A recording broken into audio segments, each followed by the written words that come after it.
Nadreen, आप देख रहे हैं क्राइम टाइम न्यूज। मैं हूं आपका दोस्त Khaiser Khan, bureau chief Crime Time news.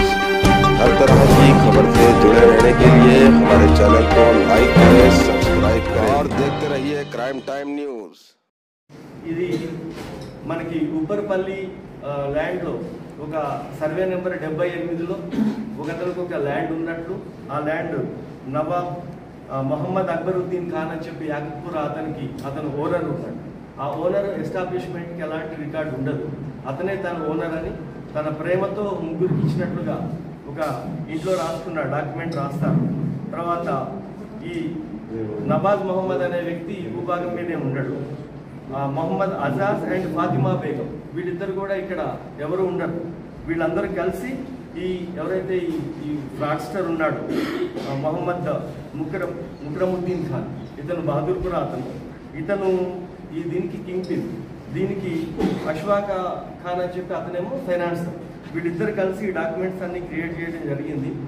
తర్వాత ఈ సబ్ రిజిస్ట్రార్ని అడ్డపెట్టుకున్నాక ఈ 4 వ్యక్తులకి 14 డాక్యుమెంట్స్ కూడా వీళ్ళందరూ కలిసి అమ్మేస్తారు.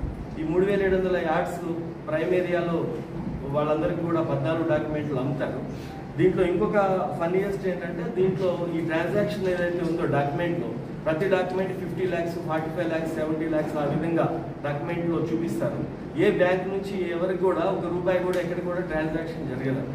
అంటే వీరంతా ఒక కన్స్పైర్డ్ గ్యాంగ్ చేసి కలిసి వేరే వాళ్ళకి ఆ ల్యాండ్ ఇది కనుక ఈ నెట్వర్క్ బ్రేక్ కాకపోయి ఉంటే వేరే వాళ్ళందరూ కూడా విక్టిమ్స్ అయ్యే అవకాశం ఉండేది ఆ ఏరియాలో.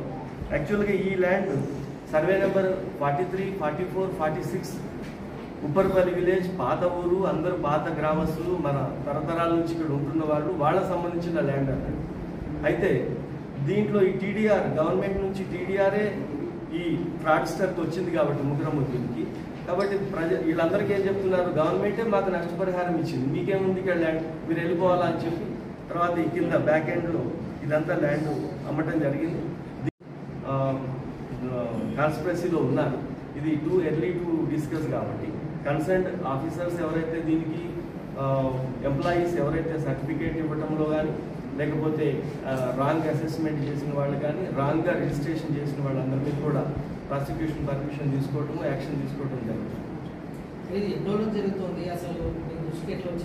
22 మార్చ్ నుంచి జరుగుతూ ఉంది. 23 ఎండ్ అయిపోయింది. 24లో ఒక డాక్యుమెంట్ అయిన తర్వాత ఎప్పుడైతే మార్కెట్లోకి టీడీఆర్ వచ్చింది, ఈ టీడీఆర్ 43, 40 దీంట్లోంచే వెళ్తుంది, మా ల్యాండ్లోంచి టీడీఆర్ పోయింది, మరి నేను కదా ఓనర్ అని చెప్పి వీళ్ళందరూ అనుకొని ఒకసారి కంప్లైంట్ ఇవ్వడం, దానికి బ్యాక్ ఎండ్లో మొత్తం దీన్ని చైన్ బ్రేక్ చేసుకోవడానికి ఒక్కొక్క లింక్ చేసుకుంటూ పోతే ఇంత కనెక్షన్స్ వచ్చాయి. మొత్తం 10 నుంచి 15 మధ్యలో వస్తారు. ఇప్పుడు వాళ్ళు చెప్పిన పేర్లు, వాళ్ళు చెప్పిన అధికారులు, వాళ్ళు చెప్పిన ఈ అడ్వకేట్ వీళ్ళందరినీ కూడా రోల్ క్లారిటీ వచ్చే వరకు, స్పెసిఫిక్గా వాళ్ళ రోల్ క్లారిటీ వచ్చే వరకు కూడా వాళ్ళ పేర్లు అందుకనే మనం చెప్పడం లేదు.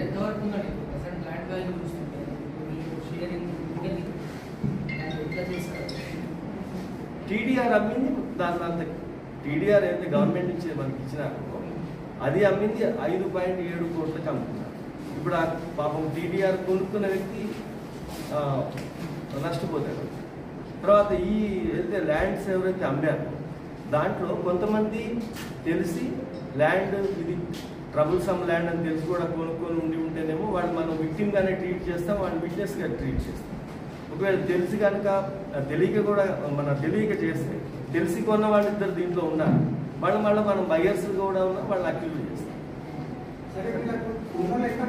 లక్కీలీ ఇది ఫస్ట్ స్టేజ్ ఆఫ్ రిజిస్ట్రేషనే కదా, ఫస్ట్ టైం రిజిస్టర్డ్ డాక్యుమెంట్ అవ్వచ్చు, రిజిస్ట్రేషన్ డాక్యుమెంట్ వచ్చింది. దీంట్లో ఓన్లీ 4 వ్యక్తులే ఇవి మల్టిపుల్ డాక్యుమెంట్స్ కొన్నారు. దీంట్లో కొంతమంది విక్టిమ్స్ ఉండొచ్చు, కొంతమంది ఈ 4లోనే కొంతమంది కావాలని కన్స్పైర్ అయ్యి వీళ్ళతో పాటు ఈ డాక్యుమెంట్ క్రియేట్ చేయడానికి కొని ఉండొచ్చు. ఎందుకంటే ఇప్పుడు మనం ఈ ట్రాన్సాక్షన్స్లో ఎక్కడ కూడా ₹1 ఇటు నుంచి అటు వెళ్ళలేదు. కాబట్టి ఇప్పుడు విక్టిమ్స్ రేపటి నుంచి కొనుక్కునే వాళ్ళు అయి ఉండేవాళ్ళు.